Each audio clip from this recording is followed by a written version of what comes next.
मधुबन के बाबा, मधुबन के बाबा मुरली वाले, आपका क्या कहना, आपका क्या कहना। ओम शांति। आज 20 दिसंबर 2021 के साकार मधुर महावाक्य है। आज मीठे मीठे बाप दादा बोले, मीठे बच्चे तुम जो भी सुनते हो उस पर विचार सागर मंथन करो तो बुद्धि में सारा दिन यह ज्ञान टपकता रहेगा। बाबा कहते, मीठे बच्चे तुम जो भी सुनते हो उस पर विचार सागर मंथन करो तो बुद्धि में सारा दिन यह ज्ञान टपकता रहेगा। और बाबा ने आज हमसे प्रश्न पूछा है, यहाँ का कौन सा हुनर नई दुनिया की स्थापना में काम आएगा। और उत्तर में बाबा कहते, यहाँ जो साइंस का हुनर है, जिससे एरोप्लेन मकान आदि बनाते हैं, यह संस्कार वहां भी साथ ले जाएंगे।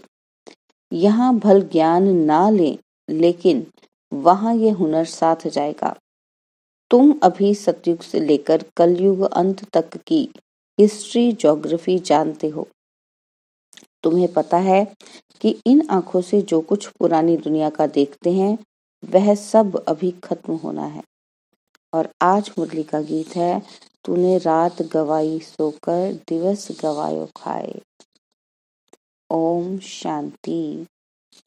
बाप बैठ बच्चों को समझाते हैं हूबहू जैसे 5000 वर्ष पहले समझाया था, वैसे फिर भी समझा रहे हैं कि पुरानी दुनिया का विनाश और नई दुनिया सतयुग की स्थापना कैसे होती है।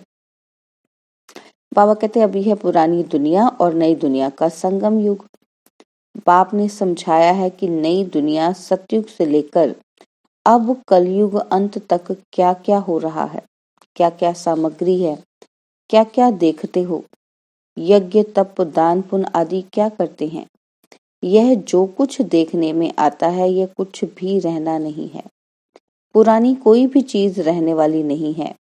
जैसे पुराना मकान तोड़ते हैं तो उसमें जो मार्बल के पत्थर आदि चीजें होती हैं वह रख देते हैं, बाकी तोड़ फोड़ देते हैं। तुम बच्चे जानते हो यह पुराना सब खत्म होना है, बाकी यह जो साइंस का हुनर है वह कायम रहेगा। बाबा कहते, तुम सब जानते हो क्या कि यह सृष्टि चक्र कैसे फिरता है, सतयुग से कलयुग अंत तक क्या क्या होता है। यह साइंस भी एक विद्या है। उनसे एरोप्लेन बिजली आदि सब कुछ बने हैं। पहले ये नहीं था, अब बना है। दुनिया तो चलती रहती है। भारत है अविनाशी खंड, प्रलय तो होती नहीं। यह साइंस जिससे अभी इतना सुख मिलता है वह हुनर भी वहां रहता है। सीखी हुई चीजें दूसरे जन्म में भी काम आती हैं। कुछ न कुछ रहता है। यहाँ भी अर्थक्वेक जहाँ होती है तो फिर जल्दी में सारा नया मकान बना देते हैं। वहां नई दुनिया में विमान आदि बनाने वाले भी होंगे। सृष्टि तो चलती ही रहती है। यह बनाने वाले फिर भी आएंगे। अंतमति सो गति होगी। भल उनमें यह ज्ञान नहीं है, परंतु वह आएंगे जरूर और आकर नई नई चीजें बनाएंगे। यह ख्यालात अभी तुम्हारी बुद्धि में है। ये सब खत्म हो जाएंगे, बाकी सिर्फ भारत खंड ही रहेगा। तुम वॉरियर्स हो, अपने लिए योग बल से स्वराज्य की स्थापना कर रहे हो। वहां सब कुछ नया होगा। तत्व भी जो तमो प्रधान है वह सतो प्रधान बन जाएंगे। तुम भी नई पवित्र दुनिया में जाने के लिए अब पवित्र बन रहे हो। तुम जानते हो हम बच्चे यह सीखकर बहुत होशियार हो जाएंगे, बहुत मीठे फूल बन जाएंगे। तुम कोई को भी ये बातें सुनाते हो तो वे बहुत खुश होते हैं। जो जितना अच्छी रीति समझाते हैं उन पर बहुत खुश होते हैं। कहते हैं यह समझाते तो बहुत अच्छा है, परंतु जब ओपिनियन लिखने के लिए कहते हैं तो कहते हैं विचार करेंगे। इतने में हम कैसे लिख दें। एक बार सुनने से बाप से योग कैसे रखें यह सीख नहीं सकते। अच्छा तो लगता है, परंतु तुम यह जरूर समझाते होंगे कि अब पुरानी दुनिया का विनाश होना है, पापों का बोझा सिर पर बहुत है। यह पतित दुनिया है, पाप बहुत किए हैं। रावण राज्य में सब पतित हैं, तब तो पतित पावन बाप को बुलाते हैं। यह ज्ञान अभी तुमको है। सत्युग में ये कोई नहीं जानते कि इसके बाद त्रेता आएगा, वहां तो प्रारब्ध भोगते हैं। बाबा कहते कि अब तुम बच्चे कितने बुद्धिमान बनते हो। जानते हो हमको रूहानी बाप पढ़ाते हैं। बाबा है वर्ड ऑल माइटी अथॉरिटी, वह है शास्त्रों की अथॉरिटी। उन शास्त्र पढ़ने वालों को ऑल माइटी नहीं कहा जाता है। यह सब भक्ति मार्ग के शास्त्र हैं। बाकी यह जो बाबा तुमको पढ़ा रहे हैं, यह है नई दुनिया के लिए नई बातें। तो तुम बच्चों को बहुत खुशी होनी चाहिए। बुद्धि में सारा दिन यह ज्ञान टपकता रहे। स्टूडेंट जो पढ़ते हैं उसको फिर रिवाइज भी करते हैं, जिसको ही विचार सागर मंथन कहा जाता है। तुम यह समझते हो कि बाबा हमको बेहद की पढ़ाई अथवा सृष्टि के आदि मध्य अंत का सारा राज बैठ समझाते हैं, जिसको सिवाय तुम्हारे सिवाय और कोई समझ नहीं सकते। इसलिए तुमको बहुत खुशी होनी चाहिए। तुम बहुत बड़े आदमी हो, तुमको पढ़ाने वाला भी ऊंचे से ऊंचा बाप है, तो तुमको सदैव खुशी का पारा चढ़ा रहना चाहिए। सदैव बुद्धि में यह बातें रिवाइज करो कि पहले पहले हम पावन थे, फिर 84 जन्म ले पतित बन गए। अब ड्रामा प्लान अनुसार बाबा पावन बना रहे हैं। साधु संत सब कहते हैं कि हम रचता बाप और रचना के आदि मध्य अंत को नहीं जानते। तुम जानते हो क्राइस्ट फिर अपने समय पर आएगा। क्रिश्चियन का जैसे सारी पृथ्वी पर राज्य था, अब सब अलग अलग हो गए हैं, आपस में लड़ झगड़ रहे हैं। अब कहते हैं एक राज्य एक भाषा हो, मतभेद ना हो, तो ये कैसे हो सकता है? अब तो आपस में लड़ झगड़ कर और ही पक्के हो गए हैं। अभी यह तो नहीं हो सकता जो सबकी एक देवताई मत हो जाए। बाबा भल कहते हैं कि राम राज्य चाहिए, परंतु समझते कुछ नहीं है। तुमको भी पहले कुछ पता नहीं था, अभी तुम ब्राह्मण बने हो। तुम जानते हो कि हमारा युग ही अलग है। इस संगम युग पर ब्रह्मा मुखवंशावली ब्राह्मण धर्म की स्थापना होती है। बाबा कहते तुम ब्राह्मण हो, राज ऋषि, तुम पवित्र भी हो और शिव बाबा से राज्य प्राप्त करते हो। यह योग रखते हैं ब्रह्म से, एक बाप से नहीं रखते। कोई किससे रखते, कोई किससे, कोई किसका पुजारी तो कोई किसी का। बाबा कहते ये किसको पता ही नहीं कि ऊंचे से ऊंचा कौन है। इसलिए बाप ने कहा है यह सब है आसुरी संप्रदाय, तुच्छ बुद्धि, रावण के मुरीद हैं। तुम अभी शिव बाबा के बने हो। तुमको बाप से वर्षा मिलता है नई दुनिया सत्युग का। बाप कहते हैं हे आत्माएं, तुमको अब तमो प्रधान से सतो प्रधान जरूर बनना है, इसलिए सिर्फ मुझे याद करो। बाबा कहते कितनी सहज बात है। गीता में कृष्ण का नाम डाल दिया है, फिर उनको द्वापर युग में ले गए हैं। भूल तो भारी की है, परंतु यह बातें उनकी ही बुद्धि में बैठेंगी जो स्थायी यहाँ आते रहेंगे। मेले में आते तो ढेर हैं, उनमें से देखो सैपलिंग कैसे लगता है। बाबा कहते अनेक धर्म वाले आते हैं, उसमें भी जास्ती हिंदू धर्म वाले आते हैं जो देवी देवताओं के पुजारी होंगे। आप पे ही पूज्य, आप पे ही पुजारी, इसका भी अर्थ समझाना पड़ता है। मेले प्रदर्शनी में इतना अधिक समझा नहीं सकते। कोई तो 4-5 मास आते हैं, समझते हैं, कोई थोड़ा अच्छी रीति समझते हैं। तुम जितने जास्ती प्रदर्शनी मेले आदि करेंगे उतने बहुत आएंगे, समझेंगे ज्ञान बड़ा अच्छा है, जाकर समझें। सेंटर पर इतने चित्र नहीं होते हैं, प्रदर्शनी में बहुत चित्र होते हैं। तुम समझाते हो तो अच्छा भी उन्हों को लगता है, परंतु बाहर जाने से माया का वायुमंडल है, अपने धंधे धोरी में लग जाते हैं। अभी यह पुरानी दुनिया खत्म हो नई बनेगी और बाबा हमारे लिए स्वर्ग की बादशाही स्थापन कर रहे हैं। नई दुनिया में हम जाकर नए महल बनाएंगे, ऐसे नहीं नीचे से महल निकल आएंगे। पहली पहली मुख्य ये बात निश्चय करनी है कि वह हमारा बाप भी है, टीचर भी है। मनुष्य सृष्टि का बीज रूप है, उनमें सारी नॉलेज है, तब तो महिमा गाते हैं ज्ञान का सागर। वह बीज जड़ होता है, वह बोल न सके, यह चैतन्य है। बाप ने तुमको सारी नॉलेज दी है जो औरों को अच्छी रीति समझानी है। मेले व प्रदर्शनी में ढेर आते हैं, निकलते कोटों में कोई है, 7-8 दिन आकर फिर गुम हो जाते हैं। ऐसे करते करते कोई ना कोई निकल आएगा। समय थोड़ा है, विनाश सामने खड़ा है। कर्मातीत अवस्था को पाना है जरूर।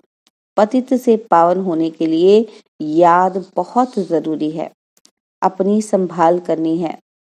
बाबा कहते मुझे सतो प्रधान बनना है, ये चिंता लगी रहे, क्योंकि सिर पर जन्म जन्मांतर का बोझा है।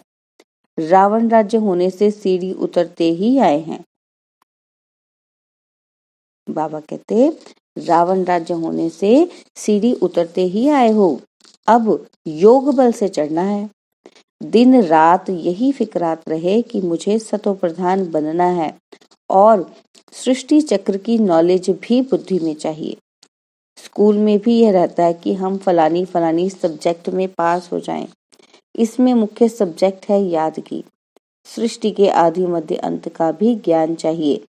तुम्हारी बुद्धि में सारा सीढ़ी का ज्ञान है कि अब हम बाबा की याद से सतयुगी सूर्यवंशी घराने की सीढ़ी चढ़ते हैं। 84 जन्म लेते सीढ़ी उतरते आए, अब फट से चढ़ जाना है। गायन है ना कि सेकंड में जीवन मुक्ति। इस जन्म में ही बाप से जीवन मुक्ति का वर्षा लेकर सो देवता बन जाएंगे।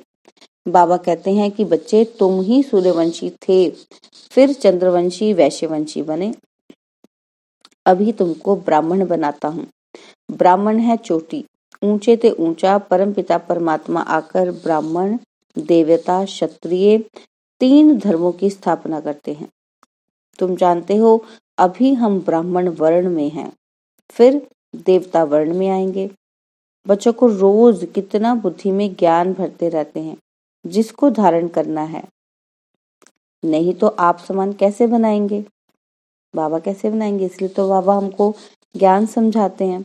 बाबा कहते सूर्यवंशी घराने में बहुत थोड़े आएंगे जो अच्छी रीति पढ़ेंगे और पढ़ाएंगे, वही सूर्यवंशी घराने में आएंगे। बाबा कहते इस समय तुम्हारी गतमत दुनिया से बिल्कुल न्यारी है। जैसे कहते हैं ईश्वर की गतमत न्यारी है, तुम्हारे सिवाय कोई भी बाप से योग लगाते नहीं है। प्रदर्शनी में आते हैं फिर चले जाते हैं, वह बन जाते हैं प्रजा। बाकी जो अच्छी रीति पढ़ेंगे पढ़ाएंगे वह अच्छा पद पा सकते हैं। फिर तुम्हारी यह मिशनरी भी और जोर भरती जाएगी। बहुतों को कशिश होगी, आते रहेंगे। नई बात को फैलने में समय तो लगता है ना। बाबा कहते चित्र भी फट से बहुत बन जाएंगे। दिन प्रतिदिन मनुष्य भी वृद्धि को पाते जाते हैं। बाबा कहते तुम जानते हो यह जो बॉम्ब्स आदि की लड़ाई लगेगी फिर क्या हाल होगा। दिन प्रतिदिन दुख अपार होता जाएगा।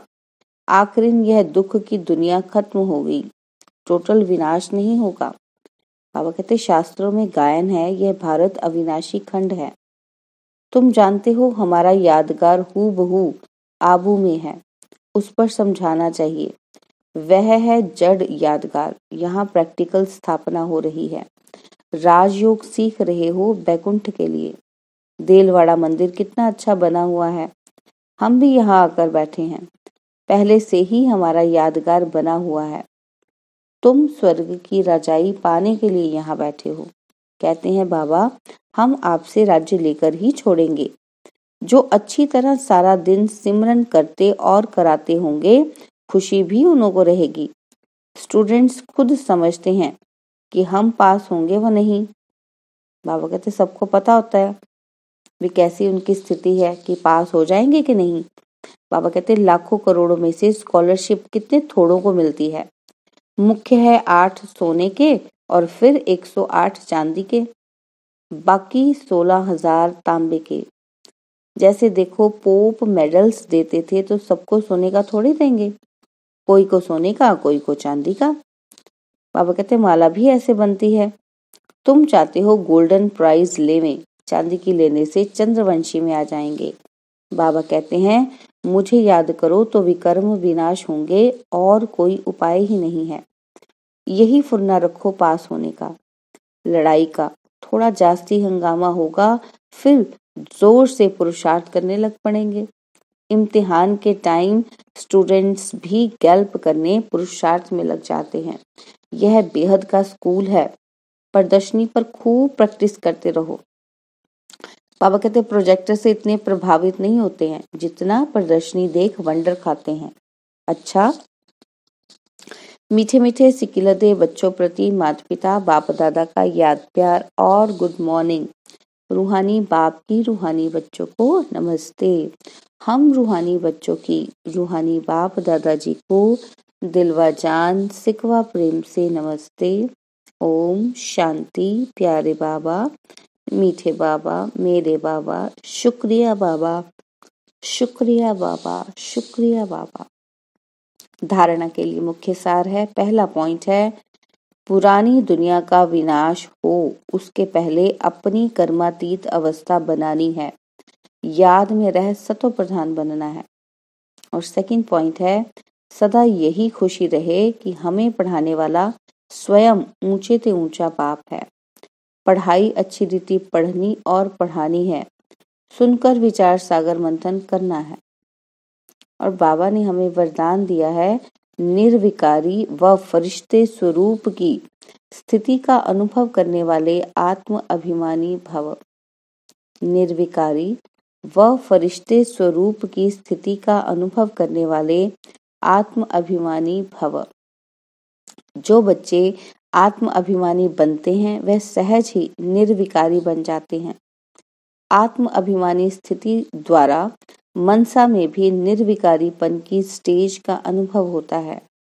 ऐसे निर्विकारी जिन्हें किसी भी प्रकार की इम्प्योरिटी व 5 तत्वों की आकर्षित नहीं करती है, वही फरिश्ता कहलाते हैं।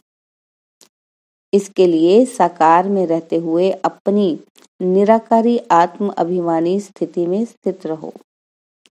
और आज मुरली का स्लोगन है, जीवन में अतीन्द्रिय सुख का अनुभव करने के लिए विशेष अमृत वेले एकांत प्रिय बनो। जीवन में अतीन्द्रिय सुख का अनुभव करने के लिए विशेष अमृत वेले एकांत प्रिय बनो। ओम शांति। और अब यह एक बहुत अच्छी वीडियो भी जरूर देखें।